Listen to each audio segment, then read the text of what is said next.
And as I mentioned before the break, Hillary Clinton was in Australia. She was in Melbourne at the Australian Conversation with Hillary Clinton yesterday. Then she had talks with Prime Minister Gillard today. Following around was our Canberra correspondent, Latika Bourke. She's in the studio. Ms. Bourke, good afternoon. Good afternoon, Mr. Hinch. Now, good to have you here. And you've been following Hillary Clinton around. It's been when you finally found where Government House was.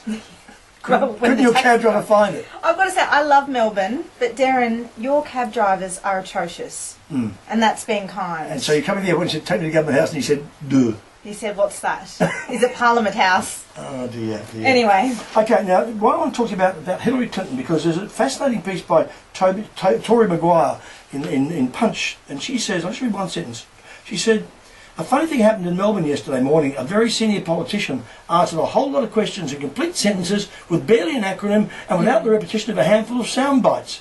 The politician, to the surprise of some people in the room, even expressed an opinion on some issues, an actual opinion. Now, this is Hillary Clinton, and we realise what we've faced lately with the Rudd-Gillard phenomenon, haven't we?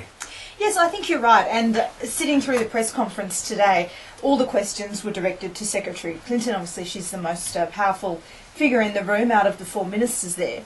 But she was not only a complete pro and engaging, but she had a real maturity about her style of politics. The way she took on questions, she answered them honestly, she answered them well, and she answered them very clearly as well. And I think we've gotten so used in Australia to the kind of attitude from a politician that whatever question you ask me, I'm going to do my best to evade it, even if it's a legitimate question. And I think that that's created a really toxic kind of dynamic between journalists and politicians, and of course the voting public, who, as we know at the election, were completely dismayed with both sides of politics and more than ever didn't vote. And I think that has really created this awful dynamic where journalists are now trying to get a story by simply getting a politician to answer something that really they should answer anyway. But then you see, when Tony Abbott did come out and stumble and bumble about when you tell the truth and whether you don't, and when you know on the 7:30 report, he got absolutely pilloried for it. Absolutely, I don't think. And since then, he's sort of been on guard every day. Hence that moment of madness when he wouldn't endorse the hockey 9-point plan, and he just looked like a fool.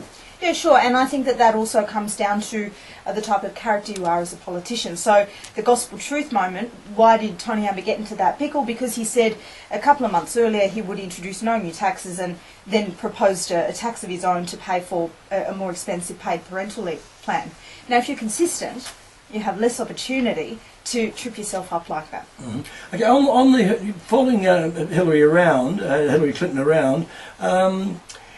It is all very staged, as it has to be. I mean, she has a little walk along the Yarra with umpteen Secret Service people and poor old Kim Beazley hopping along behind on a cane. He obviously still doesn't go over that ice slip when he presented his credentials in a wheelchair.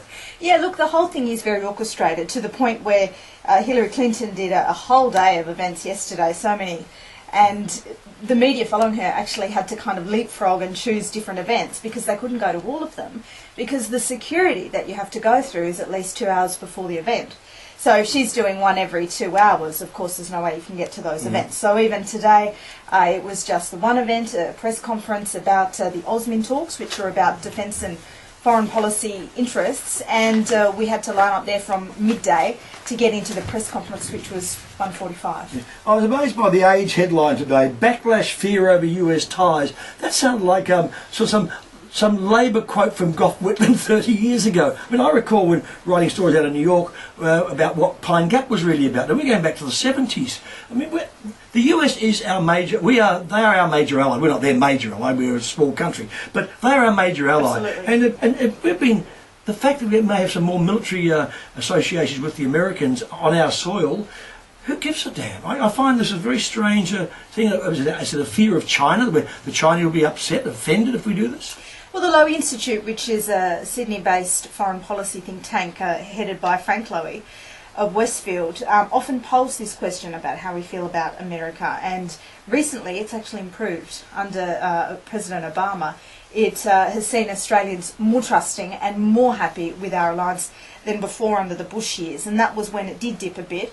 But even then, most Australians were very adamant that they wanted a strong alliance between Australia and the United States. Now, going back to Hillary Clinton and the fact that what I started out with about some plain speak from politicians here, and it was refreshing. I'm sure Kevin Rudd was thrilled when he called her Prime Minister, when she called him Prime Minister Rudd at one stage. Well, yes, what an unfortunate slip, not for Kevin Rudd, for Julia Gillard. But look, to give Hillary Clinton the benefit of the doubt, maybe she was abiding by that old US kind of practice where they still call Mr. President. That's right, they still call them the President. No, this was a slip of the tongue. I looked at that one, and this was a whoops moment. Derryn, I kind of am with you there too. But speaking of plain speak, which she has, she did it, and she did everything from like on burkas, on gay marriage, which she doesn't approve of. Yep. She has another word for it. But I went back to something that Kevin Rudd said on Late Line on Wednesday night. I only read a little bit of it. But he's going on about defence and China and whatever, and he says things like on the specificity, I can never even say that word now, specificity of China and the size of the country, the size of military forces. There are continuing questions about, number one, the capabilities which China is acquiring, two, the doctrine of intentions to which these capabilities would be put, three, broadly on the transparency of military budgeting as well. China acquires capability, what happens always acquires capability deployed beyond the Taiwan contingency. That's when he needed greater clarity in Chinese military doctrine. Quite frank, he says quite frank, quite to the point, but in the overall frame of a very friendly, very productive and very economically important bilateral relationship. And what was the point? And what was, he said, well, I think he's saying, well, look at it. Yeah, but interestingly, Robert Gates, the US Defence Secretary, and Hillary Clinton were both asked about China today, and they really importantly signalled that the US is re-engaging with this area, the Asia-Pacific, yes, mainly because of China and India, and they're re-engaging in a big way. Now, it didn't take them that type of language to say that. They were really clear about it, and it was honestly so refreshing.